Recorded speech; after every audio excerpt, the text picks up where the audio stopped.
getting into the weeds here, kind of on Coach Rhule's interview with Josh Pate yesterday, and some of the topics we've been talking about in the last couple of weeks, whether it's spring game, roster management.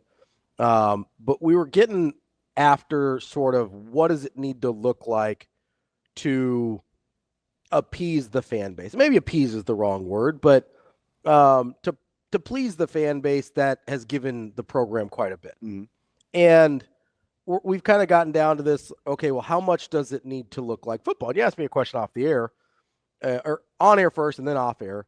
Well, like, what if it looked like the 1890 practice in the fall? I'm totally good with that.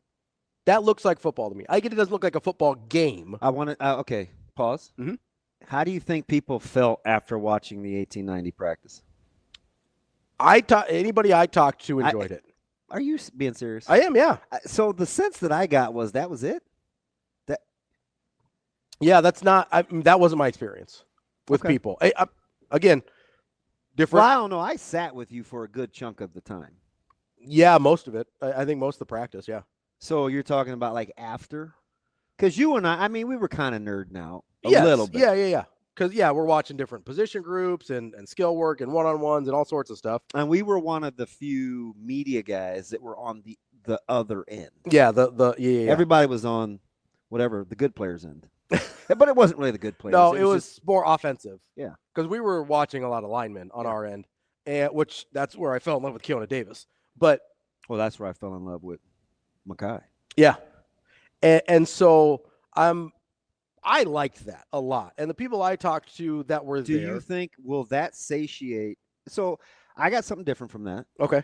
But if you feel like in your sphere that would suffice, like I don't think there'd be anything wrong with that. And I'll give you two different perspectives. Yeah. Okay. So JB, that's my Mm-hmm. that's my guy in KC.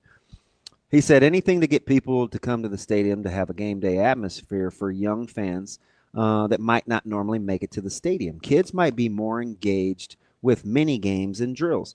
Now that's on the heels of Lance saying, and I think they're talking about the same group. Mm-hmm. He said the spring game will affect young fans the most. I agree. So I agree. So I think Lance and JB, now coincidentally, they both have kids. Sure. And they're what I would call big fans. I famously do not have children, but the first Nebraska game I ever went to was a spring game. I think that's very common for young people in this state.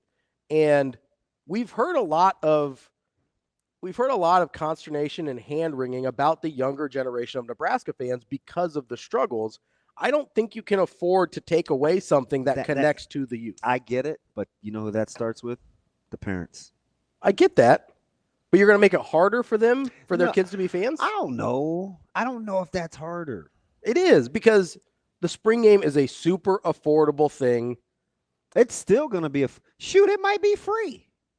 No, I get that. But I shouldn't even say that. If I'm not saying anything they haven't insinuated. I mean, Dannon said, hey, listen, we may charge, we may not. We don't know what the admission is. Like, they may do you a solid. Sure. And I asked you, I said, would you eat the line item? Because you can make it up someplace else. Now, you typically don't want to just erase a line item. No, but if you're giving the fans something and you're trying to be like, hey, this is a good replacement and you want to show people that for free, I get it. Now, let me give you the counterpoint. Yeah. Okay. This is from Rayshawn, because this is like 100% full disclosure. He's talking how I would feel as a player. Okay. Now I'm going to give you the back end I'm going to give you the ... after that. Mm-hmm. Okay. So Rayshawn says some of the players and their families expect to see some semblance of a game. The spring game has been a way for some overlooked players to really shine. Sure. Now I get that. Okay. I'm that dude. I'm sure. like, watch the spring game in 95 and 96 and tell me I shouldn't be playing. That's how I feel. Sure. Right. Now, what I'll say to that is, and I have to say it even to myself, and some of those guys will already know their role. Sure. So do you just want confirmation from the outside, or do you not care that they, as a coaching staff, as people watching, that want to receive that kind of structure? Sure. Do you care that they may already know their role? No, not necessarily. Listen. I understand spring practice or the spring game not being super useful from a football standpoint. Okay, because you really, as a I fan, get that. you want to move the program forward, right? You do. You have to next phase this thing. You got to go from I get 5 it. to 7 to the next phase. I get it. But can you support however that will look to the staff? yes. But here's the thing. You going butter, Ann? This is a but, I think. Like not Sir Mix-a-Lot, but it is a but. Is hot take. It's kind of overrated. No, it's anyway. Only okay. Like it's anyway. It's mostly like it's funny, but it's not. No, Sir Mix-a-Lot is great. Zip it. That's not even your favorite attribute, according to you. Well, rap. Yeah, that. It's really more of a ballad type guy. Okay. No, but here's the thing. So you're right. Can't you have a rap ballad? Yeah. Okay. Did you used to like Heavy D? Yeah, Heavy D was good. Heavy D sang a song that I like called "Don't You Know," and it was more a ballad. More ballad. Don't you know? Hey, babe, what's happening today? See, now that's fire right there. Or LL Cool J, I Need Love. Yeah, there you go. When I'm alone in my room, sometimes I stare at the wall, and in the back of my mind, I hear my conscience call, telling me I need a girl that's as sweet as a dove. For the first time in my life, I see. No, not Biden. Okay. You know who needs some love though? Nebraska fans. I get it. No, but no. Listen. So I get what you're saying. If you're saying, hey, Coach Rhule's telling me that to go to 5 to 7 to 9, we need to do this instead of what we've been doing. I get it. Are you sure? But then we damn well better get to 9. That's the problem. No, you can't do that. No, but that's the problem. No, it's not. Yes, it is. Listen, if you're a fan and you're like, hey, I've been doing this. You've been asking from me. I've been given. I've been a good partner in this relationship. How are you going to put that ultimate? They bet. No. Listen to my heart here, right? If you're going to tell me that, hey, we're going to do this to move the program forward, it doesn't have to be on concrete numbers, right? Then the program needs to move forward while doing that. If you're going to take away a thing that people like, a thing that gives back to those people, because the fans give all the time to move the program forward, right? The fans give a lot to move the program forward. Well, let's not act like they don't get their pound of flesh by vocalizing displeasure and things. I get it. They also have the right to not show up. They got more power than you act like. No, they're at the mercy, man. But we don't no gunpoint in 2025. No, there's not. But you don't want it to get to that point where they stop showing up either, right? Like you don't want to play that game. You don't want to play the shoot the hostage game. No, but you know what game you do want to play is sometimes you may have to. The spring game. That's the game I want to play. Maybe you have to take a step back initially to iron the whole thing out. That's fine. Right? If I'm going to give pushback about not having the app ready, right? And Bill's going to look at me and say, DB, trust the process. We may have to do this in the short term to get this in the long term. But when we roll it out, blank. And I'll be like, okay, I trust you. Yeah. Right? Because some of those meetings were kind of like, they weren't, it was.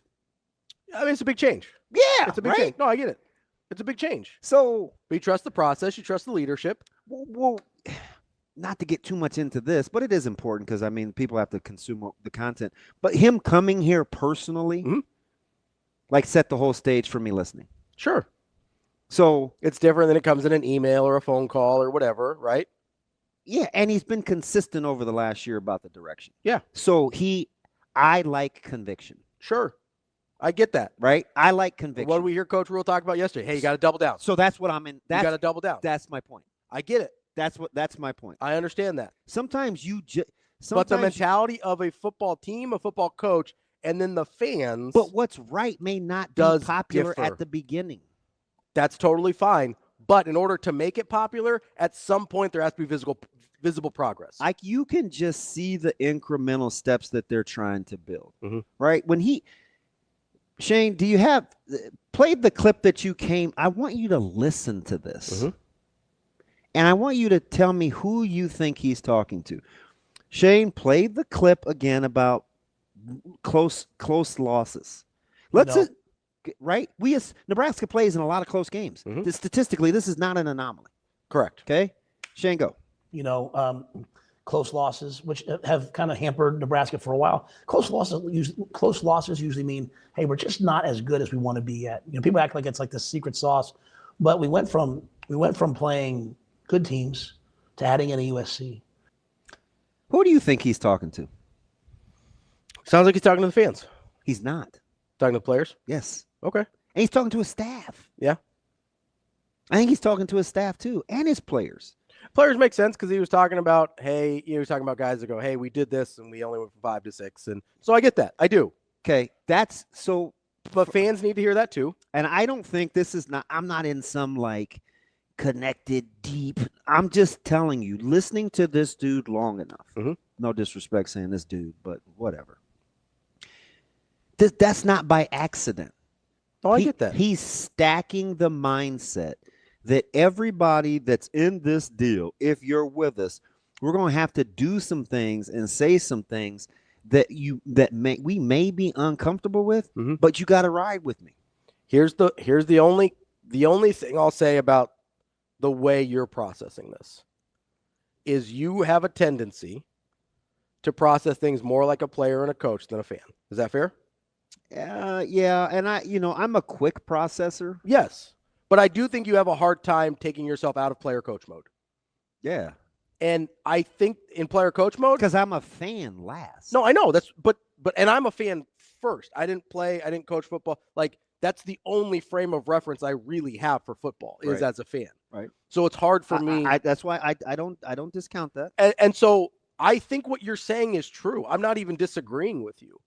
I do think there's a section of the fan base, and it's not because we're not bought in, Kobe. I think there's a section of the fan base that's like, wait, what? Yeah, he goes, Ravi doesn't get it, he's not bought in. Like, okay, that's a stretch, but whatever.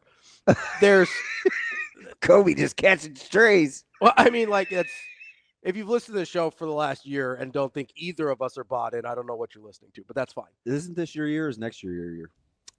Yeah, next year is my year for the playoff. So okay. I said by the time Dylan's a junior, Nebraska's being a college football playoff, which literally nobody else in the state has said. So I don't know about not being bought in, but all right. I do like what he just said though. That's his clarifier. That the fans are he's saying, Ravi. Yeah. Kobe. They are bought in. They'll do anything that Rhule tells them. I get that. Okay. I do. I'm just telling you what his stance is. I'm not saying whether he's right or wrong. No, and I understand that. I don't have I'm listening. And I think he's right for the most part, but I also know towards the tail end of last year, after they go 5-2, and then things got not great for a while, that the support didn't feel as supportive as it did the year before. So fans just fanning. That's okay. I'm not going to judge that. I'm not either. But my point is, you have to be careful if you're going to take things away from them. That's my only point. You got to be careful if you're going to take things away from them. That's the workaround to coming back. Then you better win 9. If you're not going to give them something that looks like football in the spring, and I get it's not linear. No, I get it's not linear. Oh, that was coming. I get it's not linear. But if you're going to start taking some things away, then the results in the fall need to be there. But you're talking about a guy, and he's all into stuff like this. Shane, he loves this guy for his competitive. Now, I'm not talking about political takes. Shane, play the clip from Kurt Schilling. The Red Sox rivalry transcends sports. Being a part of that was certainly an attraction to all of this. I don't have a problem with the expectations. You're coming here to break the curse. Well, right, fuck curse. It's a curse of talent. We were just never talented enough to win. Right? F the curse. You just didn't have enough talent probably to win. There is no curse. This is what he's been trying to instill. In the same vein, I think, hey, we may have to do some things a little bit differently to get the desired outcomes we want. Sure. We've tried it the other way. I get it. Yeah. We've tried it the other way. But at the same time, right? Is this but or and? Because you keep saying but, and I feel like you're being dismissive. And you can't fake it. And but what a blandino. Oh, you can say douchebag now. We're not on the air anymore. I'm not real comfortable saying the D word out loud. Dean? I think it a lot. Okay. I do. I'm like, that. I think it a lot. That Dean Blandino. No. So here's the thing with me, right? I agree. Like, there's not a curse. I don't think Nebraska. That's the thing I got so mad about Scott Frost about was like, oh, Nebraska's snake bitten, and we've seen this movie before. It's like, no, you're the one directing the movie. You get to cast the movie. Like, this is not something that's happening to you. This is something you're doing, right? I get that. I'm on board with that. It has largely been. I don't know that I would say it's a talent issue for Nebraska in a lot of the losses. In some of them, it is. I think there's a lot of games Nebraska's been as talented or talented enough to win and just hasn't. Now, listen, you raise the talent level, you improve your chances. I get that. And I think he's going to up the ante for his staff. Sure. Like, and maybe that's part of the talent, too, is maybe the staff hasn't been talented enough in years past. I don't know. I get the sense, and this is right on the heels. Look at what your guy D. Lloyd said. I'll find it. Just span up about 5. He says winning cures everything. Yeah, Ravi has a point, and it's needed. But I understand how not having a spring game takes the pressure off of coaches and players. Right? So, does that make sense? Yeah. So at the end of the day, it's like if you man, not to go all biblical, but like, let's say as a super devout Christian, right? You believe in the resurrection and being saved. It's like at the end of the day, real faith is just laying your head down at night and saying, because you said so. Sure. Like just real faith. Sure. Right. So I think, but he has to change the mindset first. Mm-hmm. It's not the physical thing. And he's had to, and I'm going to say this, and this is speculation. Mm-hmm. This is totally my opinion. And I'll use Deloitte as an example. When you lose good players like Jalen, mm-hmm. okay, and you have to kind of quickly reload, and I assume that they've had conversations. Coach Rhule, the staff, Jalen's dad and Jalen, right? I'm just going to use this as a microcosm. So you have conversations. Hey, what's the issue? We'd like you to stay. What happened? Well, this, and this. I didn't like this. I do like this. Well, this is on your watch. Let's say, my kid had to pay the price for this, because let's not kid ourselves, mm-hmm. right? The allowing of Coach McGuire to have as long a reign as he did impacted that wide receiver room. Sure. Right? Yeah. Regardless of what you think about his coaching prowess. For sure. It impacted that room from everything from a Nair, like Nair, Banks, Lloyd, Barney, Coleman. Yeah. Carter Nelson. Yeah. Like everybody's been impacted in some way, shape, or form to the good. So when people have those hard conversations with you, because he said it in the press conference. Yeah. Listen, parents, I will talk to you. You can talk to me.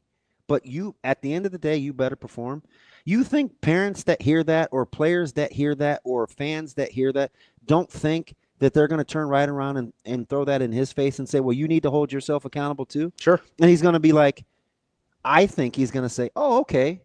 So if I have to, at the end of the day, if I'm the one that's going to be being read about and you're going to hold my feet to the fire, this is how I want to do it. Yeah. And I think this is how we have to do it to get to where I need to be. Because some of those people that have criticisms or that leave the program or that go get different jobs, they're not 100% wrong. Yeah. Right? So he has to be able to eat the meat and spit out the bones. Okay, well, how do I get better? Like, what do I need to change? Right? And if I want to limit the variables, then I have to control what I can control because it's the same goddamn thing that I want to ask of my staff. Right? Like, I just get this. When I look at how hard he is on his staff right now and kind of what he's asking of them in terms to ramp up, there will be no excuses. He's gonna literally say, all right, fellas. Yeah. All right, fellas, listen, we've revamped. Like I had to eat some of these early hires. I got to start over. Some of these guys left. We're gone. That's behind us. Mm-hmm.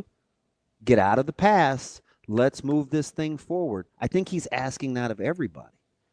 And don't let me talk you into it. Mhm. I'm just trying to give you what I think is the consistency of his message. Because he's not going to sit here and tell you that everything he did from a staff standpoint to strategic, like he's just not going to tell you he batted 1,000. Sure. But he is going to say, okay, like, all right, well, where'd they have a point? Well, it's hard to move on from McGuire, Yeah. right? It's hard to move on from Foley. Mhm. Because you're talking about relationships. Sure. Right? It's hard to move on from a guy that he recruited from the time he was 17 years old. Yeah. In Knighton. It was hard for him to move on from Trev Alberts in that relationship or Ted Carter in that relationship.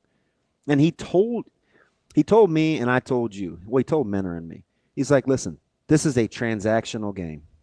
It's very difficult. You can't be so attached to things. Mhm. It's very fluid. We have to move on and adjust. He told us the same thing in Big Ten Media Days. Right? Oh, yeah, he did. You can't be so emotional. Yeah. You can't be You can play with great emotion without being emotional. Right. Okay. I think the consistency in the message is what we're missing. So here's my only question. I just kind of where I'm at. To bring it all the way back to spring game, moving the program forward, all that, right? Does Nebraska win more games? Is there a version of Nebraska winning more games or being a better program by axing the spring game? I think I do. I do. So whatever positive you think that is it outweighed by giving up having 70,000, 60,000, whatever the number is, it's usually 50 plus at least, Nebraska fans in April for a recruiting weekend? Because that moves the program forward too. Like, can you weigh those things and say this one is worth sacrificing that? Yes. Okay. Because, well, here, let me tell you why. No, yeah, I'm listening. Because I think whatever the product is that you get on April 26th will suffice. Okay. And as long as it does, I'm fine. I think it will suffice. But I do think the overarching or the bigger picture is we've always done it. Like, don't you want them pushing? What do we love about Coach Hoiberg? Right? You just played Gavin Griffith. Pulling different levers. He's Yeah. trying to figure out what works. I get that. So doing something different and thinking about things differently on the fly is kind of what you want. Sure. Now, I get it. It can come across sometimes as desperation, but I certainly don't get that sense here. No. My question isn't about desperation. It's about what does it cost you on the other side? On the other side of the coin, what does it cost you? And if Coach Rhule said we've analyzed the risk reward here, we think the reward's better, I can live with that. Yeah. But then I'm gonna want to see the reward at some point. Like, that's just how life works. Yeah, I mean, there's no question, and I think, he started with his staff. Okay, he made necessary changes. Mhm. You can make the case that they're better on paper than they were a year ago, and he knows that there's that certain amount of pressure on him too. Mhm. He's got to be better in game. Sure. They've got to be better in game. They've got to be better with clock management. They have to be better with sequential football. So the more variables that you can eliminate, the more you can isolate the real problem. I think at the end of the day, you'll want that. I totally agree with that. Kobe, I'm going to come to your question next because no. I've been into a pretty deep conversation kind of spurred by Coach Rhule's comments on Josh Pate yesterday. And go ahead. Look like you had something you were going to. It just is interesting. He's so stinking consistent. I don't even know if he means to be. Well, he said get galvanized and go on a run like Ohio State did. Like, he's not wrong, but what'd he leave out? The loss? Talent. Oh, well, yeah, there's that. He didn't even talk about how good they were physically. Sure. Do you think that's intentional or just what he really thinks? Because he in his head and that staff, what's left over, has to think this is the same team we took into the fourth quarter. So I was just going to say that. That's what he thinks. I was going to say, is it possible that he looks at, okay, we played with these guys for 3.5 quarters, longer than that, And he looked at it and he goes, they're not that much better than us. You know what? I don't think that's what. Okay, so sure, that might be. Let's get Maybe he wouldn't say it that way, but sure. Do you know what I think he thinks?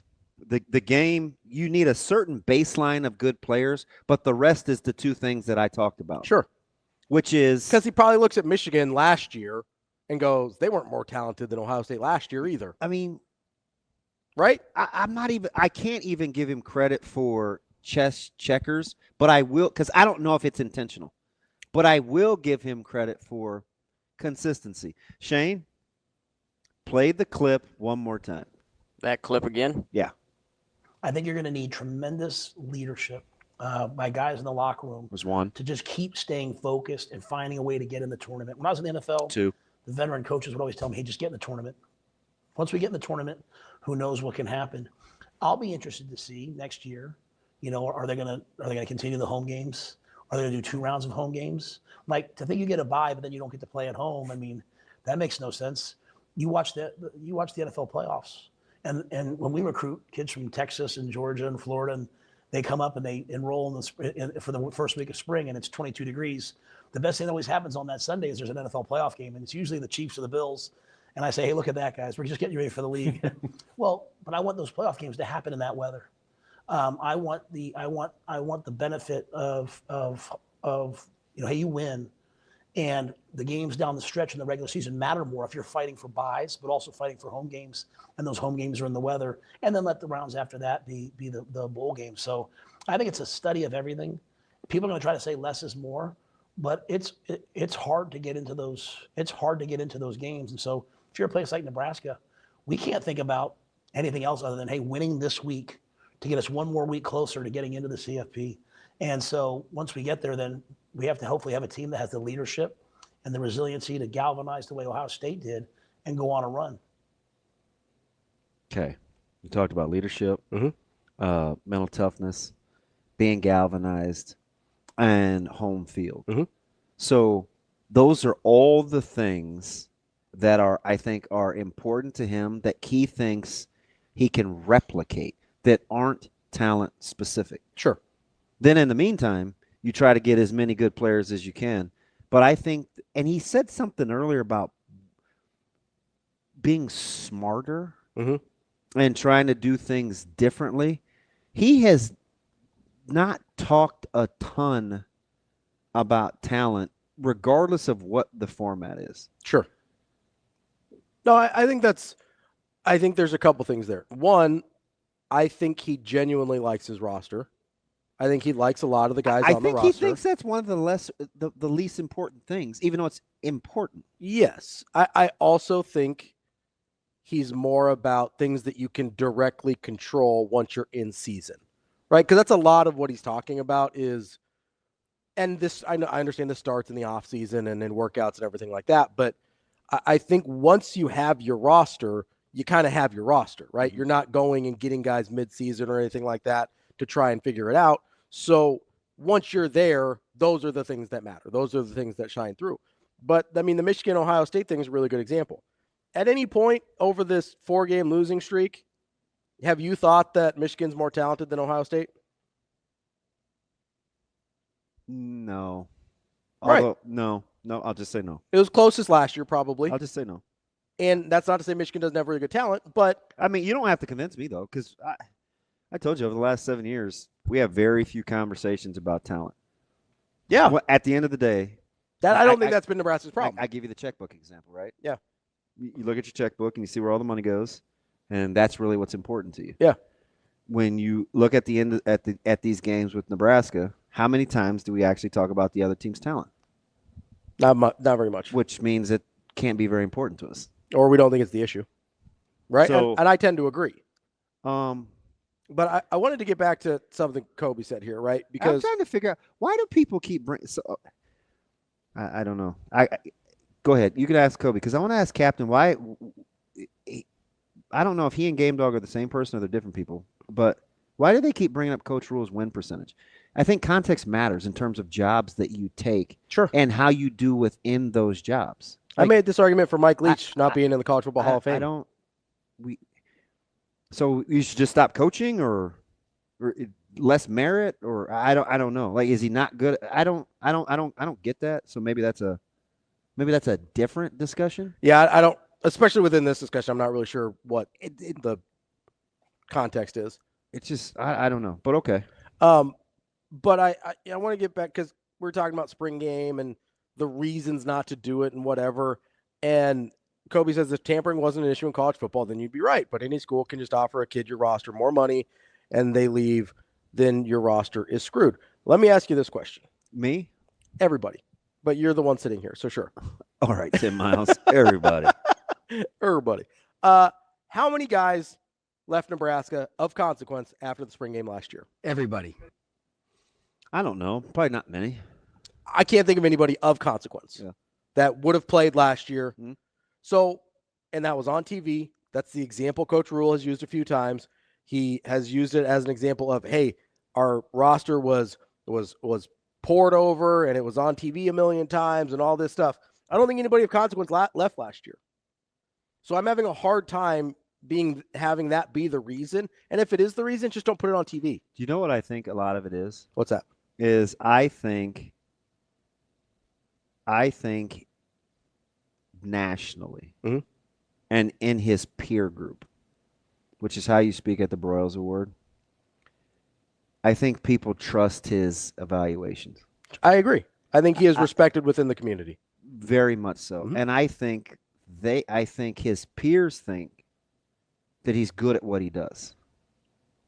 And I think they think he has a good sense of the direction of the game. So the two coaches that I told you about, the two respective schools that were recruiting Caleb at the time 2 years ago, two schools that won a ton, said, well, that has our interests. Yeah. Like that's a good hire. The hiring of Rhule got their attention. Yeah. Yeah. Yeah. Yeah. And these are the two head coaches. So that lets me know that it just doubles down on the respect thing. Mm-hmm. So, and I say that to say, look at all the guys. If you want to bring record into it or whatever, cool. But my counterpoint would be, look at the guys that get offered and recruited after Nebraska offers. Mm-hmm. How many guys have we talked to Tim Verghese about?